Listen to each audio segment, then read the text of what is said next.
আচ্ছা, এবারে দেখবো আমরা কিভাবে মানে খুব সহজে আপনার সেন্টেন্সের পরিবর্তনগুলি দেখা যায়।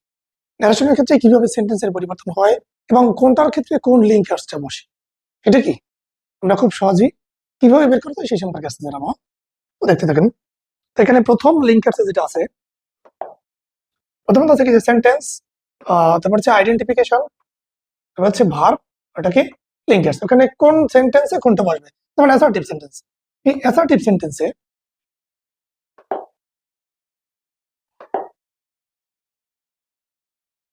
আচ্ছা, এখন আমরা দেখবো যে অ্যাসার্টিভ সেন্টেন্সে মানে আমরা সিম্পল কোনো বাক্য সাবজেক্ট ভার্ব আর কি অবজেক্ট থাকে, সেটাই কি একটা অ্যাসার্টিভ সেন্টেন্স।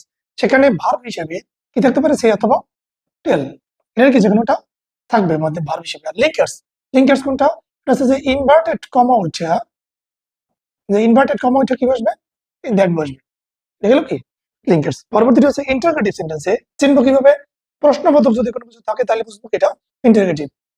ইন্টারোগেটিভ সেন্টেন্স সাধারণত এই ইনভার্টেড মানে ভার্ব হিসেবে কি থাকে, আস্ক, ভার্ব হিসেবে আস্ক থাকে। আর লিঙ্কার্স মানে ইনভার্টেড কমা উঠে ইফ অথবা ওয়েদার বসে অথবা ডব্লিউএস অর বসে, ইফ ওয়েদার অথবা ডব্লিউএস অর বসবে। আর বলছে কি ইম্পারেটিভ সেন্টেন্স, আমরা জানি কি ইম্পারেটিভ সেন্টেন্স সাধারণত ভার্ব দিয়ে শুরু হয়। ইম্পারেটিভ সেন্টেন্স কিন্তু শুরু হয় ভার্ব অথবা লেট দ্বারা, সরাসরি কি মানে প্রথমেই সরাসরি ভার্ব দ্বারা শুরু করা যায় অথবা লেট দ্বারা শুরু করা যায়, এই জিনিসগুলো দ্বারা ইম্পারেটিভ সেন্টেন্স শুরু করা যায়। এটা দেখলে বুঝবো যে এটা ইম্পারেটিভ সেন্টেন্স। এখন বলছে কি যে এরপরে ভার্ব হিসেবে আসতে পারবে কারা, যেমন এই যে আস্ক, অর্ডার, রিকোয়েস্ট, কোনটা কোনটা, যে ask, order, request, advice, command, এই জিনিসগুলো কি ইম্পারেটিভ সেন্টেন্সে ভার্ব হিসেবে আসতে পারবে। সেই ক্ষেত্রে লিঙ্কার্স মানে ইনভার্টেড কমা উঠে গিয়ে কি বসবে, শুধু টু বসবে। ইনভার্টেড কমা কি বসবে, টু। আর যদি এমনগুলি থাকে যেমন এখানে ভার্বে, ভার্বে যদি প্রপোজ টু অথবা প্রপোজ, সাজেস্ট, এগুলি যদি থাকে ভার্বের মধ্যে, এই এগুলি থাকলে কি হবে, লিঙ্কার্স মানে ইনভার্টেড কমার পরে, ইনভার্টেড কমা প্রথমে ইনভার্টেড কমা উঠে দ্যাট বসবে, দ্যাটের পরে যেই সাবজেক্ট যে জিনিসগুলি থাকবে সাবজেক্টের সেগুলি বসবে, তারপরে শুড অথবা মাইট অথবা কি মাইট বি অথবা অ্যালাউড টু, এই জাতীয় যে কোনো একটা বসবে। আর যদি সরাসরি এই উপরের অংশটুকু থাকে এইটুকু, মানে এর মধ্যে কোনোটা থাকলে পরে কি বসবে, টু বসবে, এটার মধ্যে কোনোটা থাকলে টু বসবে। আর নিচে যেমন প্রপোজ টু, প্রপোজ, সাজেস্ট, এই জাতীয় কিছু থাকলে তখন কি বসবে, এই নিচের গুলি। প্রথমে ইনভার্টেড কমা উঠে দ্যাট বসবে, তারপরে শুড, মাইট অথবা মাইট বি বা অ্যালাউড টু বসবে। এরপরে কি আছে, optative. Optative sentence,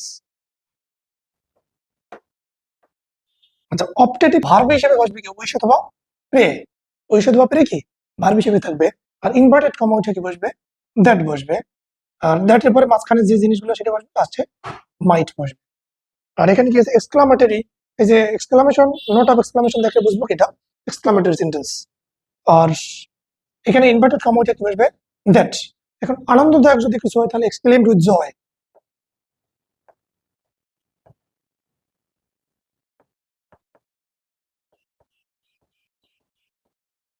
exclaimed with joy, এটা হচ্ছে কি আনন্দদায়ক যদি কোনো কিছু বোঝানো হয়। আর যদি দুঃখজনক হয় তাহলে এক্সক্লেমড উইথ সরো, সরো। দুঃখজনক যদি কোনো কিছু বোঝানো হয় তাহলে কি বসবে, এক্সক্লেমড উইথ সরো।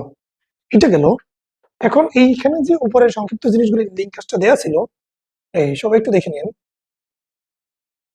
আচ্ছা এই এটা কি খুব ইম্পর্টেন্ট, যাতে এই সংজ্ঞাগুলি আর দেয়া লাগবে না। এখান থেকে কি এটা দেখলে পরে খুব মানে ইজিলি সেন্টেন্সের পার্টগুলো মনে থাকবে। তাহলে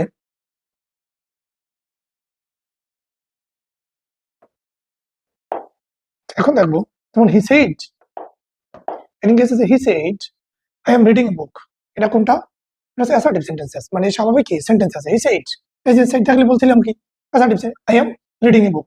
আচ্ছা কোনটা, প্রেজেন্ট কন্টিনিউয়াস, তাহলে কি বসবে, ইনভার রিপোর্টিং ভার্বে কি আছে, হি, এই সেই হি আছে, তাহলে এখানেও কি রিপোর্টিং, রিপোর্টেড স্পেসিও কি বসবে, হি বসবে। তো হি সেইড ইনভার্টেড কমা উঠে that he was reading a book, এটা তো খুব সিম্পল। দুই নম্বরটা বলছে কি, Rahim said to his sister will you go to school, Rahim said to his sister, এখানে সেড টু বলছিলাম কি যে প্রথম ছিল কি অ্যাসার্টিভ, তারপরে আচ্ছা will you go to school, এখানে কি আছে প্রশ্নবোধক চিহ্ন আছে, হ্যাঁ, যে will you go to school, তুমি কি স্কুলে যাবে। তার মানে কি Rahim said to his sister, এখানে সেড টুর পরিবর্তে কি বসছে, আস্কড। সেড টু পরিবর্তে আস্কড, আর কোনো পরিবর্তন এখানে নাই। রহিম আস্কড হিজ সিস্টার।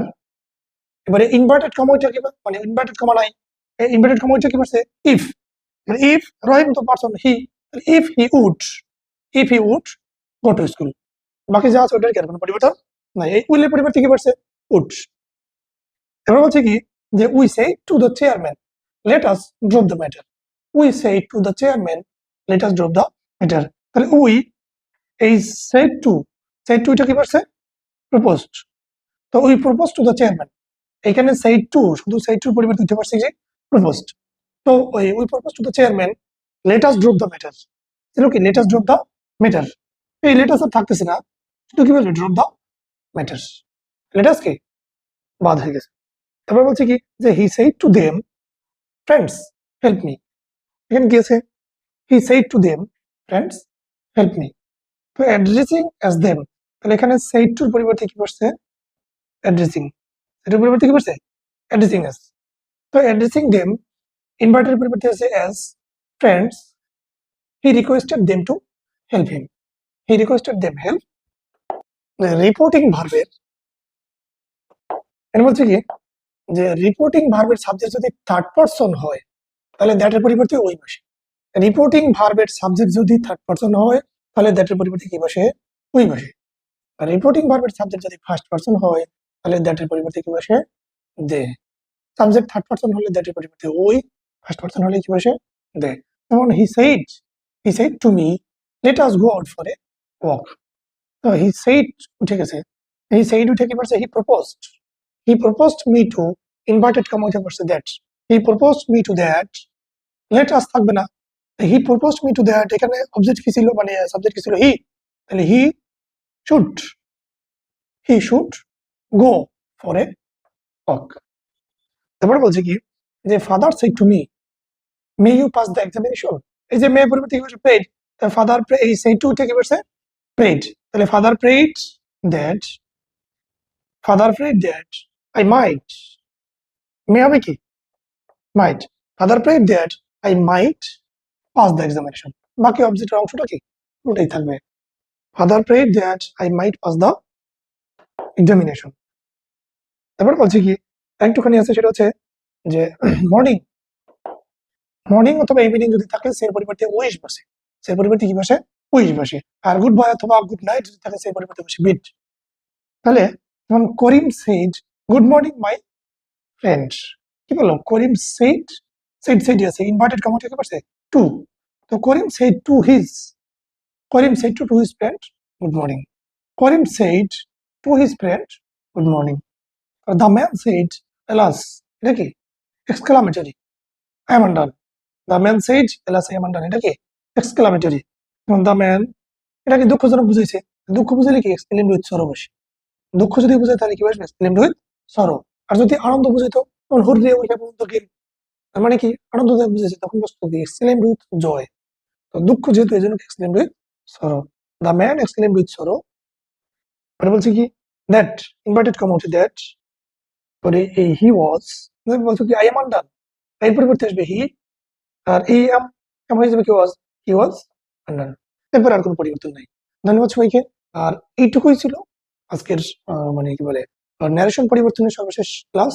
ধন্যবাদ সবাইকে।